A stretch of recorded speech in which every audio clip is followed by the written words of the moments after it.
দেবলীনাকে এবার উচিত শিক্ষা দিল কুসুম। হ্যাপি এবার 70 দেখা যাবে আজকের পর্বে। বিস্তারিত জানতে ভিডিওতে একটি লাইক দিয়ে পুরো ভিডিওটি দেখতে থাকুন। গল্পের শুরুতেই আমরা দেখতে পাবো গাঙ্গুলি পরিবারে চোর ঢুকেছে। সবাই চোরকে খুঁজতে বেরিয়েছে, কিন্তু কোথাও চোরকে খুঁজে পায় না। তখন অবশেষে রাজ আর ইন্দ্রাণী বলে, ঠিক আছে, আমাদের না আরও সিকিউরিটি বাড়াতে হবে। তখন আয়ুষ্মান বলে, হ্যাঁ মা, আমি তৈদ্র কাকাকে বলে দিচ্ছি। ঠিক আছে, এই বলে আয়ুষ্মান এখান থেকে চলে যায়। আর রাজ বলে, ঠিক আছে, এখন সবাই শুতে যাও, অনেক রাত হয়েছে, যাও যাও, কুসুম তুমিও যাও। এই বলে সবাই বাড়িতে চলে যায়। এদিকে কুসুম যখন তার রুমের সামনে আসছে, তখনই দেখে কেউ ঘুমটা দিয়ে বসে রয়েছে।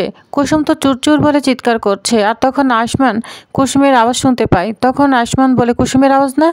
তখন আয়ুষ দৌড়ে কুসুমের রুমের দিকে আসছে। এদিকে কুসুম তো ভয় পেয়ে যায়। আর তখন তার মুখটা চেপে ধরে অনুশ্রী বলছে, কুসুম আমি। তখন তো কুসুম অনুশ্রীকে দেখে অবাক হয়ে যায়, বলছে, অনুশ্রী তুমি এখানে? তখন বলে, হ্যাঁ, তোমার সাথে আমার কথা রয়েছে। তখন তো কুসুম চুপ হয়ে যায়। তুমি এখানে কি করে এলে? এখনই তো ছোট সাহেব আসবে, তাহলে কি হবে? তুমি যাও যাও, তুমি একটু পালাও। আর তখন কুসুম অনুশ্রীকে পালাতে সাহায্য করে। আর এদিকে আয়ুষ্মানও চলে এসেছে, বলছে, কুসুম কি হয়েছে? তুমি কোথায় চোর দেখেছো? তখন কুসুম তো কিছুই বলে না, চুপ করে দাঁড়িয়ে থাকে। অন্যদিকে দেখা যায় ঈশান অনুশ্রীর জন্য একদম পাগলই প্রায়, অনুশ্রীর কথাই কল্পনা করছে। ঈশান তো খুব কান্না করছে, বলছে, যা করেছে ভুল দেবলীনা করেছে, অনুশ্রী কোনো ভুল ছিল না। অনুশ্রী আমার জন্য পারফেক্ট, অনুশ্রীর সঙ্গে আমি ভালো থাকবো, কিন্তু সেটা মার ভাইদাকে আমি কি করে বোঝাবো? আর আমি অনুশ্রীকে কি করেই খুঁজে পাবো? অন্যদিকে দেখা যায় আয়ুষ্মান কুসুমকে বলছে, কুসুম চোর বলে চিৎকার করলে কেন? কোথায় চোর? আর তখন কুসুম বলে, না, কোথায় চোর? কোথায় তো চোর নেই, আমি মনে হয় আমার ছায়া দেখে ভয় পেয়েছিলাম। তখন আয়ুষ্মান বলে, ঠিক আছে, যদি কোনো কিছু দেখো আমাকে জানাবে, বুঝতে পেরেছ? তখন কুসুম বলে, হ্যাঁ হ্যাঁ, অবশ্যই জানাবো। তখন আয়ুষ্মান এখান থেকে চলে যায়। এদিকে অনুশ্রী কুসুমকে বলতে থাকে, আমি ঈশান স্যারের সঙ্গে দেখা করতে এসেছি। আচ্ছা কুসুম ম্যাডাম, সব ঠিক আছে তো? তখন কুসুম বলে, কিচ্ছু ঠিক নেই, ঈশান সাহেবকে সবার সামনে দেবীমা মেরেছে। যা শুনে তো অবাক হয়ে যায় অনুশ্রী।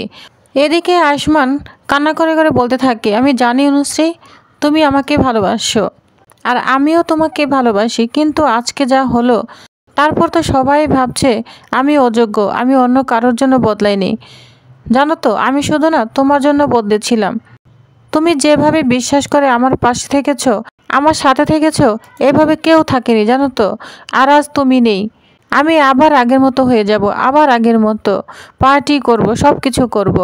এই বলে উত্তেজিত হতে থাকে ঈশান। অন্যদিকে অনুশ্রী কুসুমকে বলছে, আজ অফিসে যা ঘটেছে তাতে ঈশান স্যারের কোনো দোষ নেই। ঈশান স্যার এত দায়িত্বজ্ঞানহীন নয় যে নেশা করে অফিসে মিটিংয়ে অ্যাটেন্ড করতে যাবে। আমার মন বলছে এই সবটা দেবলীনা ম্যাডামের কারসাজি।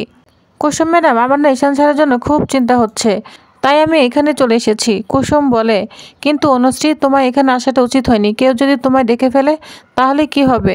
অনুশ্রী বলে, এছাড়া তার কোনো উপায় নেই কুসুম ম্যাডাম, ইন্দ্রাণী ম্যাডামও চায় না যে আমি এই বাড়িতে আসি বা থাকি। তখন কুসুম বলে, তুমি এত ঝুঁকি নিয়ে কেন এসেছ? তখন অনুশ্রী বলে, আজ আমি বাড়ি ফিরে যাচ্ছি, তাই আমি ঈশান স্যারের সাথে দেখা করতে এসেছি, আমি একবার দেখা করতে চাই। তখন হাত ধরে রিকোয়েস্ট করতে থাকে, বলে, প্লিজ কুসুম ম্যাডাম, আপনি কিছু একটা করুন। তখন কুসুম তো অবাক হয়ে যায়। এদিকে ঈশান নিজের সাথে কথা বলেই যাচ্ছে, বলছে, অনুশ্রীর সঙ্গে আমি যদি একবার দেখা করতে পারতাম। তখনই ওইখানে অনুশ্রী চলে আসে। অনুশ্রীকে দেখে ঈশান তো অবাক হয়ে যায়। ঈশান ভাবছে যে সে তার কল্পনায় অনুশ্রীকে দেখছে। তখন ঈশান বলে, বাহ, আমার এখন এমন অবস্থা যে অনুশ্রীর কথা ভাবলেই অনুশ্রী আমার চোখের সামনেই চলে এসেছে। আমি জানি অনুশ্রী, তুমি আমার সাথে নেই, তুমি এখানে নেই, তুমি থাকবেও না। আমি তাও তোমায় বলবো, কেন এসেছো? আমি তো সকালে বারণ করেছিলাম যেতে, কথাই শোনোনি। অবশ্য কেনই বা শুনবে, কেনই বা থাকবে আমার সাথে? আমি তো গুড ফর নাথিং। তুমি একদম ঠিক কাজ করেছো, ঠিক ডিসিশন নিয়েছ। কেউ না আমার সাথে থাকতে চায় না, কেউ না। তুমি আমার স্বপ্নেই রয়ে গেলে অনুশ্রী। এদিকে অনুশ্রী ঈশানের কথা শুনে মিটিমিটি হাসছে। আর ঈশান বলেই যাচ্ছে, বলছে, তোমাকে আমি আর কোনোদিনও পাবো না অনুশ্রী, কিন্তু আমি তোমাকে অনেক মিস করছি। I love you Anushree, I love you so much. আমি তোমাকে অনেক ভালোবাসি। জানো তো আমার ভাই আর আমার বেস্ট ফ্রেন্ড জাদুকর কেউ আমাকে বুঝতে পারেনি। তারপর তুমি আমার জীবনে এলে। তারপর আমি তোমাকে যখন ভালোবাসলাম তখন ঠিক করে নিয়েছিলাম যে আমি তোমাকে কোনোদিন ঠকাবো না, কোনো দিনও না। ভালোবাসা মানুষকে বদলে দেয়, আর তুমি আমাকে বদলে দিয়েছিলে। এত কিছু হয়ে যাওয়ার পর আমি তোমাকে পাবো না, জানি পাবো না। আমি তো অনেক খারাপ, আমি মরে যাব, তাও আমি দেবলীনাকে বিয়ে করব না। তখনই ওইখানে কুসুম চলে আসে। কুসুমকে দেখতে পেয়ে ঈশান বলতে থাকে, বা আমার এত নেশা হয়েছে যে এখন জাদুকরকেও দেখতে পাচ্ছি। তখন ঈশান বলে, হাই জাদুকর, আমি না কেস খেয়ে বসে আছি জানো তো, কিন্তু তোমাকে যে বলবো সেই সুযোগটাই পাচ্ছি না। ঘর থেকে বেরোবেই বা কী করে, তুমি তো একবার আসতে পারতে। তখন কুসুম বলে, ঈশান সাহেব আমি তো আপনার সামনে দাঁড়িয়ে আছি। তখন ঈশান বলে, তুমি কি বলছো, তুমি কি করে আসবে, তুমি তো আমার কল্পনায় এসেছ। তখন অনুশ্রীও বলে, ঈশান সাহেব আমিও তো এখানে এসেছি। তখন কুসুম বলে, ঈশান সাহেব আপনি আমাকে দেখতে পাচ্ছেন না। তখন বলে, জাদুকর তাহলে অনুশ্রী। তখন অনুশ্রী ঈশানকে চিমটি কাটতে থাকে, বলছে, এখন বুঝতে পেরেছেন যে আমি এসেছি। তখন ঈশান আনন্দে আত্মহারা হয়ে অনুশ্রীকে জড়িয়ে ধরতে যাবে। তখন বলে, দাঁড়ান, আপনি একটু আগে বলেছিলেন যে আপনি আমাকে ভালোবাসেন, কিন্তু আমি এটা বিশ্বাস করি না। তখন ঈশান বলে, তাহলে কিভাবে বিশ্বাস করবে? ঠিক যেভাবে প্রপোজ করে সেভাবে বললে বিশ্বাস করব। তখন ঈশান হাঁটু গেড়ে উঠতে থাকে, আই লাভ ইউ অনুশ্রী।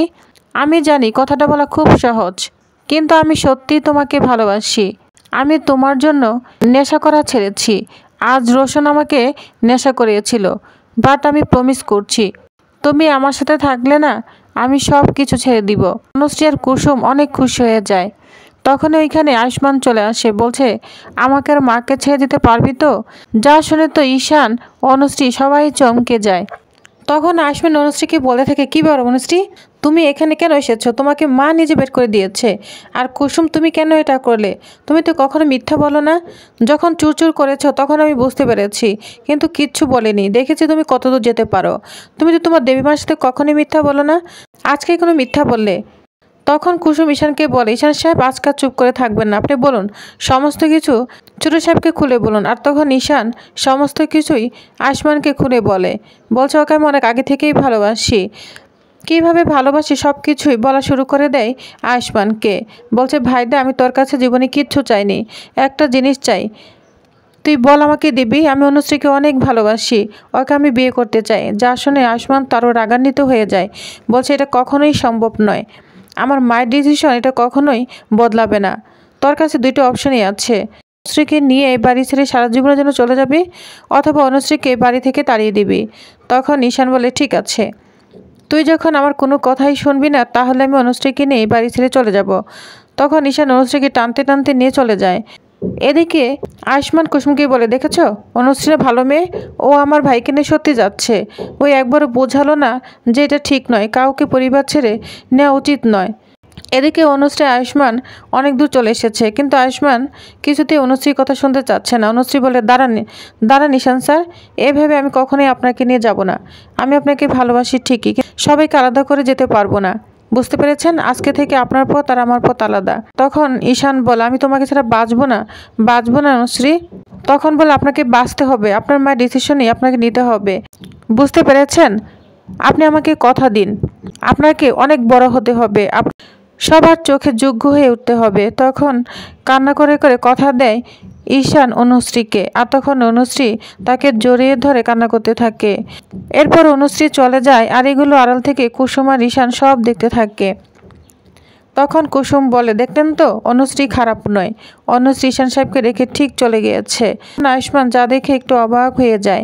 এদিকে ঈশান কান্না করে আসছে, আর আয়ুষ্মানকে দেখে তো সে আর উত্তেজিত হয়ে যায়, বলছে, ভাইদা এখন ঠিক আছে, অনুশ্রী আমাকে ছেড়ে চলে গিয়েছে, এখন তারা যার সঙ্গে বিয়ে দেবে আমি তাকেই বিয়ে করব। পাগলের মতো করতে থাকে ঈশান, আর আয়ুষ্মান তাকে কন্ট্রোল করার চেষ্টা করছে। এদিকে দেবলীনা ইন্দ্রাণীর রাজের সামনে চলে এসেছে। ঈশানকে বলে, ঈশান মাথা কত হেড হয়েছে, ক্লায়েন্টদের কাছে ক্ষমা চেয়েছে, যাই হোক কালকে যা হয়েছে হয়েছে, তুমি আমার হাত ছুঁয়ে কথা দাও আর কখনোই নেশা করবে না।